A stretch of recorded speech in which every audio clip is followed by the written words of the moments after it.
It was supposed to be a night we'd remember forever. And I guess we will, just not for the reasons I imagined. Our 10th wedding anniversary.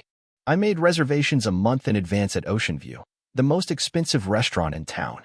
I had my best suit on, a fresh haircut, and a little black box burning a hole in my pocket, diamond earrings. Custom. Elegant. I thought I was doing everything right. She was already 30 minutes late when I started to worry. An hour in, I started getting looks from the waiters. An hour and a half, and the manager offered to hold my table until she arrived. 2 hours, and I had gone through 3 overpriced cocktails trying to keep my face from falling apart. 2.5 hours, and my stomach had turned to stone. And then, just as the clock hit the 3-hour mark, the door opened and in walked Kayla, my wife, wearing a skin-tight red dress I'd never seen before. Lipstick like blood. Hair up like she was heading to the club, not an anniversary dinner. And she wasn't alone. She strutted in with 3 of her girlfriends, Megan, Carly, and Jasmine, all dressed like they were ready to film a music video. They weren't laughing at first, not until Kayla glanced over at me, sitting there, still at the table like some dumb loyal mutt, and barked out, "See? Told you he'd still be here like a pathetic puppy." And they all laughed. Laughed like it was the funniest thing they'd seen all month. The waiter glanced at me with pity. I didn't move a muscle. I just smiled, swallowed the acid rising in my throat, and waved him over.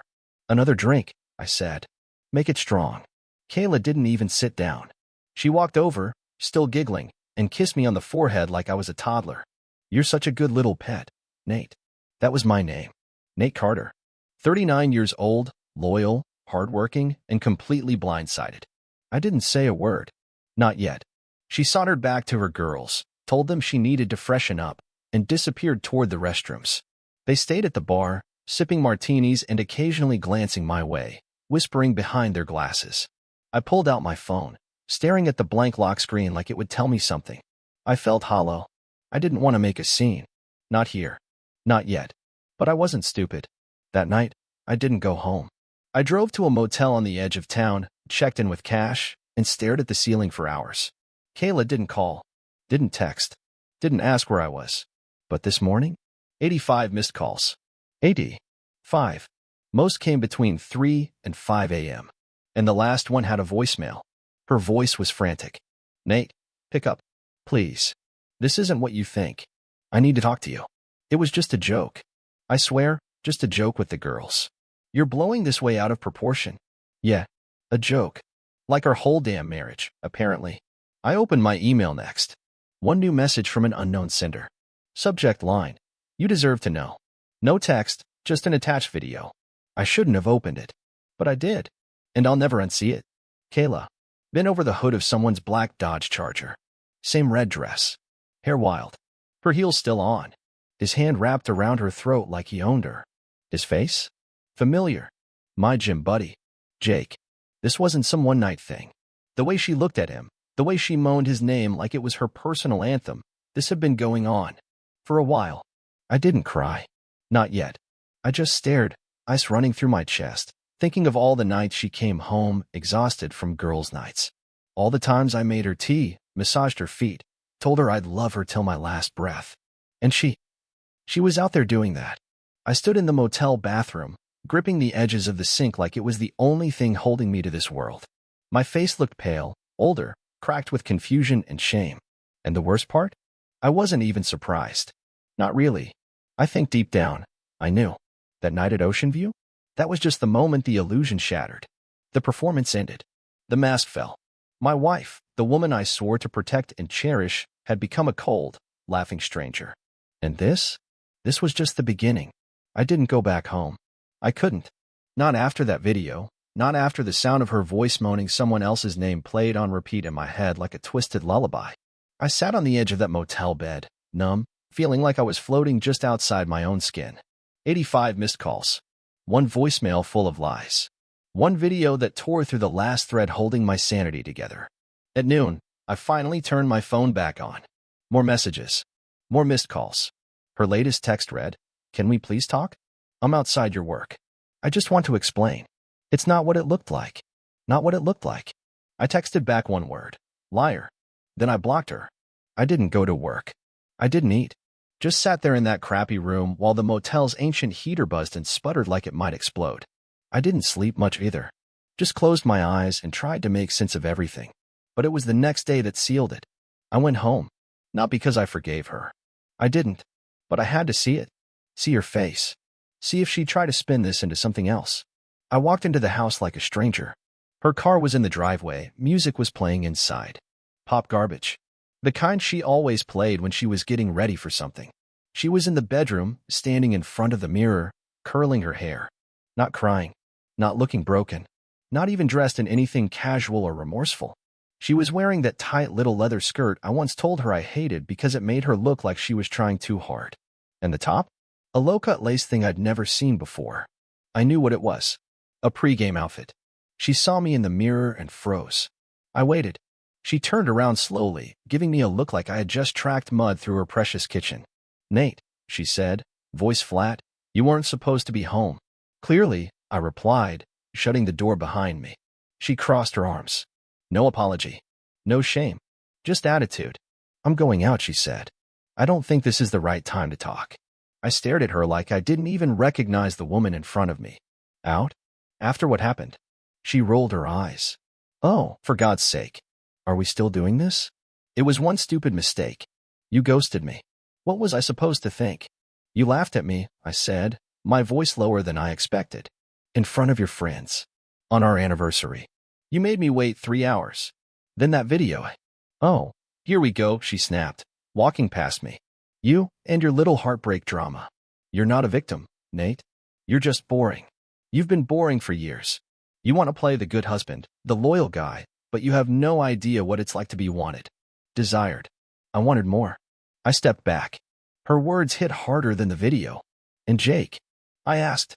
She smirked. "At least he doesn't cry after giving me earrings." I could have hit a wall. Smashed a mirror. Screamed. Instead, I nodded. "Thanks," I said. "That's all I needed." She paused, tilting her head like she was confused. "I'm done," I said. "Don't call me. Don't come near me. You made your choice." Kayla let out a sarcastic little laugh. "Oh, please. You'll be back. You don't have the balls to leave. You love me too much. You'll crawl back, just like always." I turned and walked out. And for the first time in years, I didn't feel the pull to look back. Not even once. But I heard her. As I walked down the stairs, she yelled, "You'll die alone, Nate." Maybe. But at least I wouldn't die her fool. The thing about betrayal is that it doesn't stop hurting just because you walk away. I drove aimlessly that night, letting the city blur around me, passing neon signs and silent homes where people were probably curled up with the ones they loved, completely unaware that their entire world could be ripped apart in a single night. I ended up at an old gas station on the edge of town, one I hadn't been to since college. Sat in the parking lot, engine running, staring at the windshield like it held answers. It didn't. I checked my phone again. I don't know why. Muscle memory, maybe. She was blocked, but I guess even hope can act like a parasite. I half expected some miracle to have slipped through the cracks, a genuine apology, a breakdown, maybe even a confession that meant something. But there was nothing. Just a screen full of silence. The next morning, I packed. It wasn't dramatic. No slamming of drawers or throwing clothes into suitcases. Just quiet, steady movements. A rhythm that kept me from thinking too much.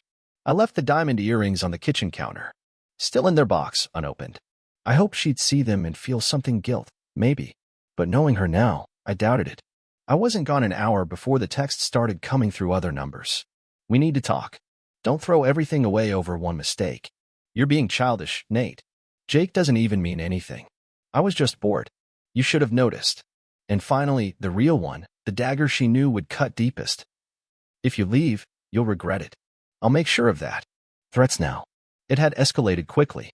She realized I wasn't bluffing. That this wasn't just a fight or a dramatic scene she could patch over with a few tears and a sloppy make-out session like she used to. But it was already too late. A week passed. I moved into a small apartment above a barber shop. It smelled like aftershave and old wood, but it was quiet. Peaceful. I didn't tell anyone at work what had happened. They probably assumed something was wrong. I looked like hell and kept to myself, but no one asked. I was grateful, but that peace didn't last long. One night, around 2 a.m., someone buzzed my door. I checked the peephole. Her. Standing there in a trench coat and heels, smudged makeup, mascara streaked down her cheeks like she'd actually tried to cry. I didn't open the door. She pounded harder. Nate, let me in. I didn't move. I know you're in there. Stop being a coward. Still didn't move. That's when she screamed, loud enough to wake the building. You think you're so righteous? You're not better than me. You're just a loser who got lucky I ever married you. Neighbors started flipping lights on. I opened the door a crack and stepped outside, pulling it shut behind me. You need to leave, Kayla. She stepped forward, breath heavy, eyes wild. You're really doing this? You're throwing 10 years away because I slipped? Are you that weak? You didn't slip, I said, calmly. You jumped. And you kept jumping. You only regret it because now you're alone. She slapped me. Didn't even hesitate. Right across the face. I laughed. I didn't mean to, but it came out. Sharp. Ugly. She stepped back, shocked. That's all you've got? I asked. After everything? A slap and a tantrum. She opened her mouth to speak, but I turned and walked back inside, locking the door behind me. Her voice echoed down the hallway for a few more minutes before she finally gave up and left. I didn't sleep that night, but I didn't hurt either. The numbness had finally become something stronger, resolve. She wasn't the woman I married. Maybe she never was. Maybe I just wanted her to be. A few days later, I got served. Divorce papers. Filed by her. Not me. After everything she did, after all the humiliation, she wanted to be the one in control, to write the ending. She cited emotional abandonment as the reason. That part almost made me laugh out loud. Emotional abandonment.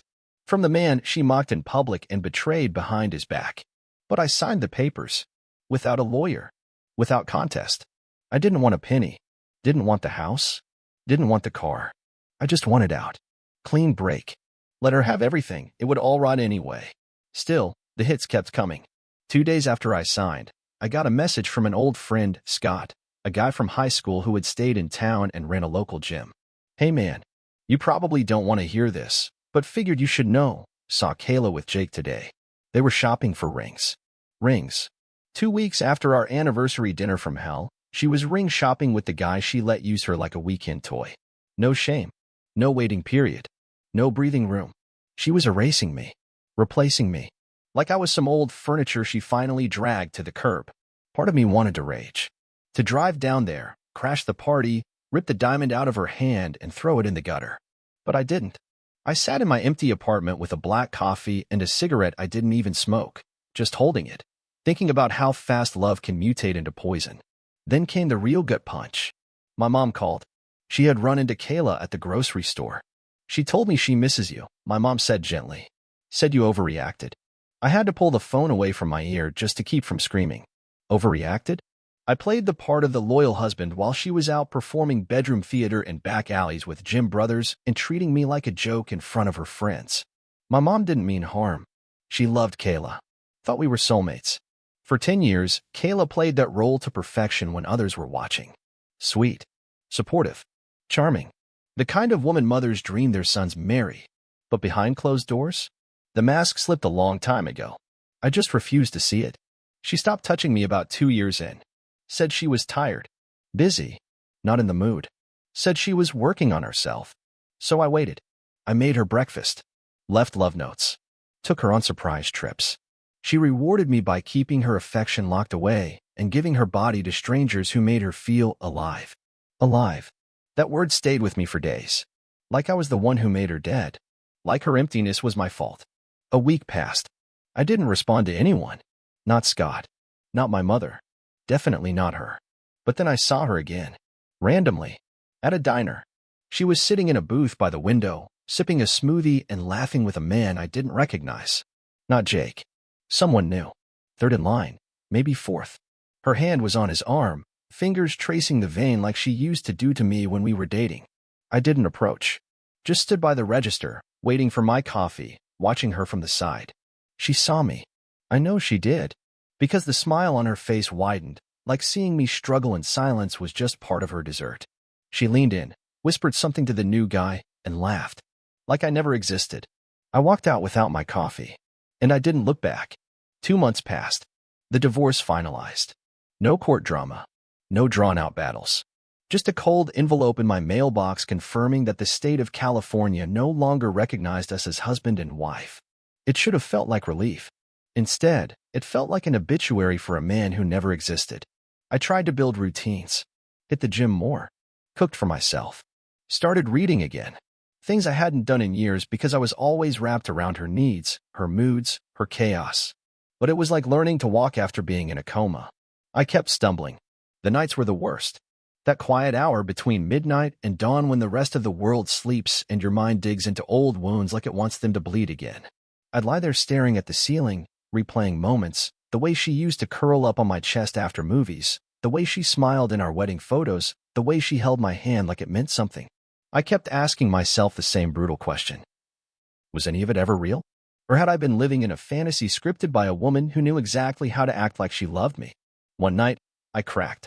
I opened the photo app on my phone, scrolled all the way back to our first vacation. Cancun, 2015. There she was, Kayla in sunglasses, laughing on the beach, holding my hand, her smile stretching wider than the ocean behind us.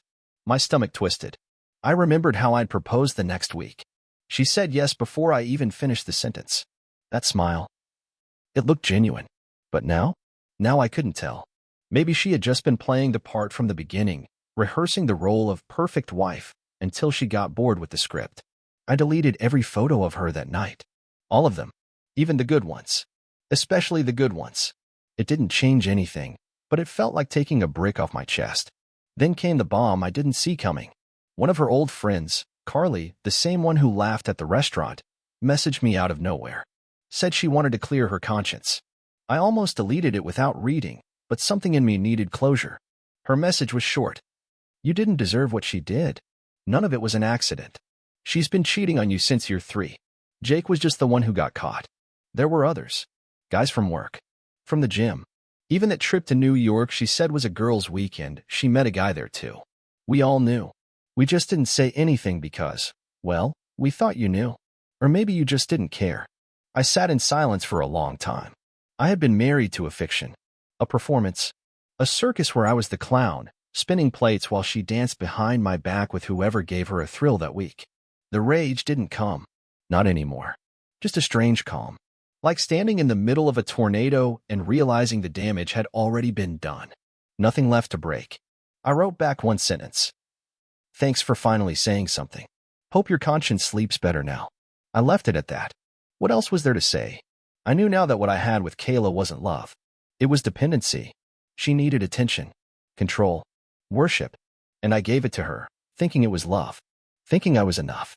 But to her, I was never more than a mirror, something to reflect her image back at her when she needed to feel adored. And when that stopped being fun, she found new mirrors, shinier ones, cheaper ones that didn't ask for honesty. I started therapy. Not because I wanted to talk about my feelings, hell no. At first, I just wanted to hear someone say I wasn't crazy, that everything I'd gone through wasn't some overreaction, that I wasn't weak for still waking up with her name in my mouth like a curse I couldn't spit out. My therapist, a guy named Dr. Ramsey, didn't give me sympathy, which I appreciated. No warm blankets or pity looks. He just listened, nodded, and asked the kind of questions that made me sit in silence for too long. Do you miss her? Or do you miss who you thought she was? That one stuck with me. Because honestly, I didn't miss her. I missed the woman I thought she was. The woman I built in my head. The one who used to send me those stupid little memes during the day, or rub my back after long shifts, or laugh like I was the only man on earth. But that woman was a ghost. A shadow she put on like makeup when it suited her. What I actually had, the lies, the manipulation, the disrespect, I didn't miss a damn bit of it. Still, the anger was there, even beneath the calm, especially when I saw how people reacted. Friends said, man, I always thought something was off about her. But they said nothing while it happened. My uncle told me, at least you don't have kids together. That would have been worse. As if the absence of children made betrayal less brutal. Even my boss, trying to be funny, said, well, now you can go get yourself a younger model. Everyone had jokes, but none of them had answers. You know what hit the hardest? The silence. After the noise of the breakup, the shouting, the threats, the crying voicemails, the late-night banging on my door, the silence was deafening. No texts. No updates. Just a strange void where chaos used to live. But silence has a way of making you hear things you've been ignoring for years.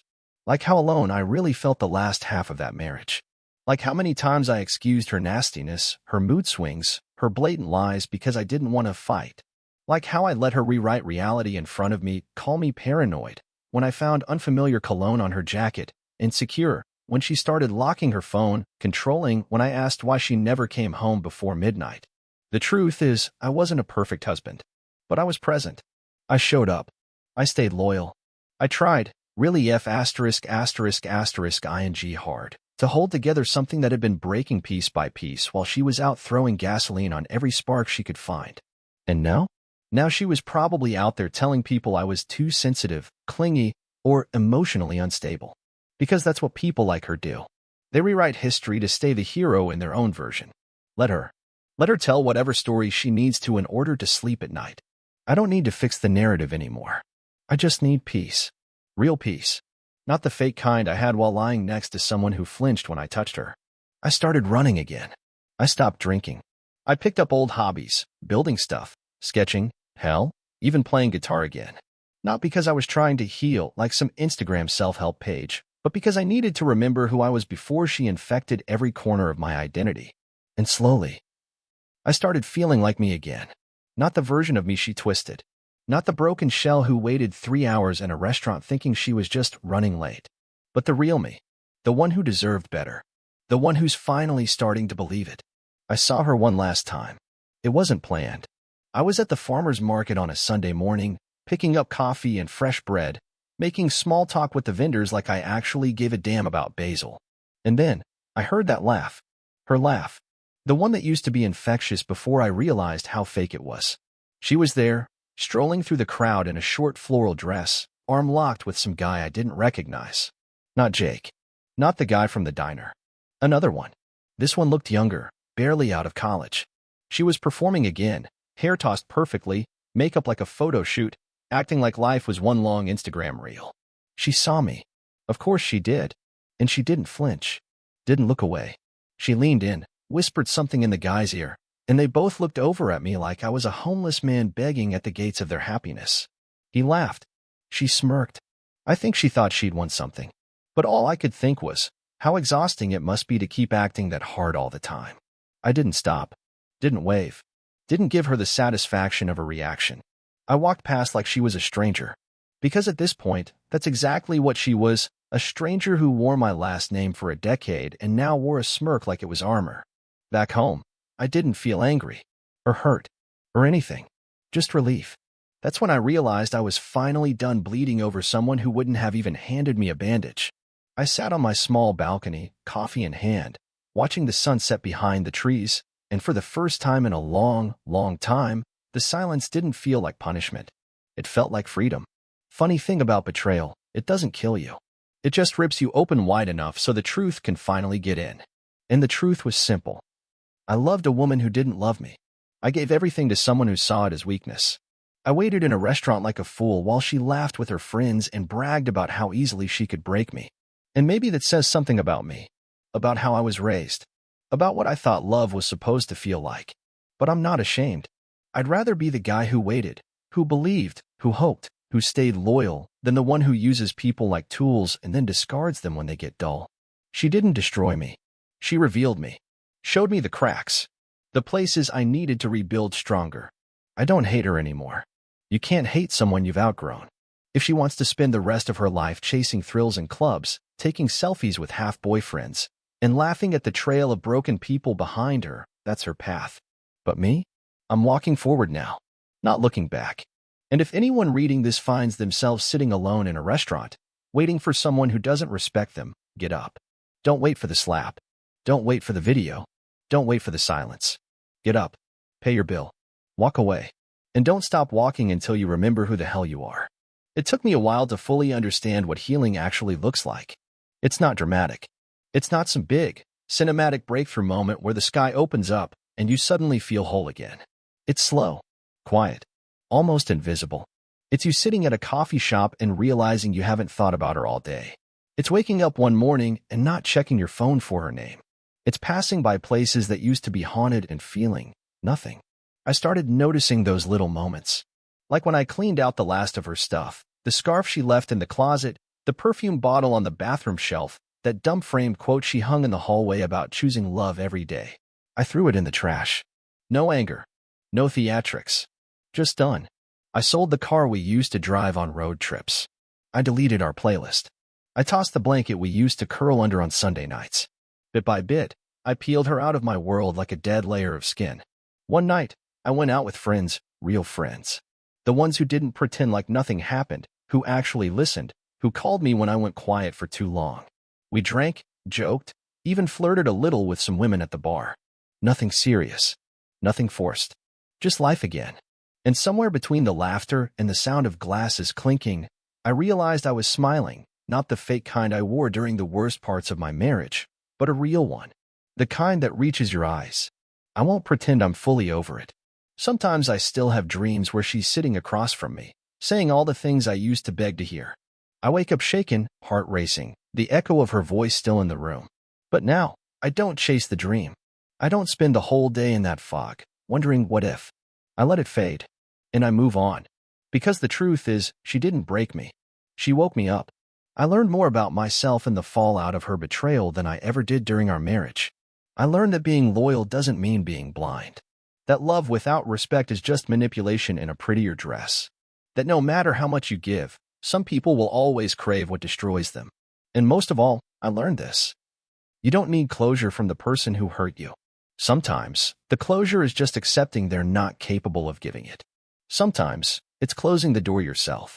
So here I am, a different man, still healing, but no longer bleeding, stronger, but not hardened, wiser, but not bitter. I don't know what's next. Maybe I'll fall in love again someday. Maybe I won't. I'm okay either way. Because now, I finally love the one person I neglected for years, myself. And if you're reading this, hoping to find a reason to stay in something that's killing you slowly, let this be it. You don't owe loyalty to someone who feeds on your silence. You don't owe patience to someone who spits on your kindness. And you don't owe your life to someone who treats it like a game. Walk away. Before the laughter at your expense becomes a soundtrack you can't turn off. Because you deserve more. You always did. Weeks turned into months.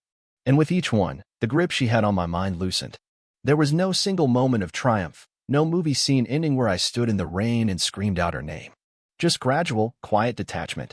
And the more distance I put between who I was with her and who I was becoming, the clearer I saw the lies I used to accept as normal. I started writing again. At first, it was just scattered thoughts, stuff I'd scribble in a notebook during late nights when sleep wouldn't come. But then it turned into pages, and those pages started to make sense. It wasn't about her. Not directly. It was about me. My life. My voice. For so long, I had been the background character in my own story, orbiting her needs, her moods, her demands. But now? Now I was the damn author. I ran into Jake once, randomly at a gas station. I didn't even recognize him at first. He looked older somehow. Tired. He saw me, froze, then nodded like he wanted to say something but didn't have the guts. I just stared. Not with rage. Not with hate. Just silence. And that silence said everything. He looked down, muttered, "Sorry, man," like it would rewind the clock or erase the filth he helped drag into my life. I didn't respond. I just turned around and left. Because nothing he could say would make any of it better. He wasn't just a guy who slept with my wife, he was someone I trusted. Let into my home. Shared drinks with. Talked about my marriage with. He listened to my problems and at her anyway. That's not the kind of betrayal words can fix. After that, I finally changed my number. It felt symbolic. Like cutting the last wire she could use to try and pull me back. No more games. No more fake apologies. No more midnight, "I miss you" texts sent out of boredom or guilt. She had plenty of chances. She cashed every one of them in for cheap thrills in strangers' hands. Now, I was bankrupt of forgiveness. Sometimes people ask if I'd ever take her back, if she changed, if she realized what she lost, if she begged. No, because she didn't lose me. She threw me away. Like garbage. She didn't make a mistake, she made a pattern. And people don't change patterns unless they hit rock bottom. But Kayla?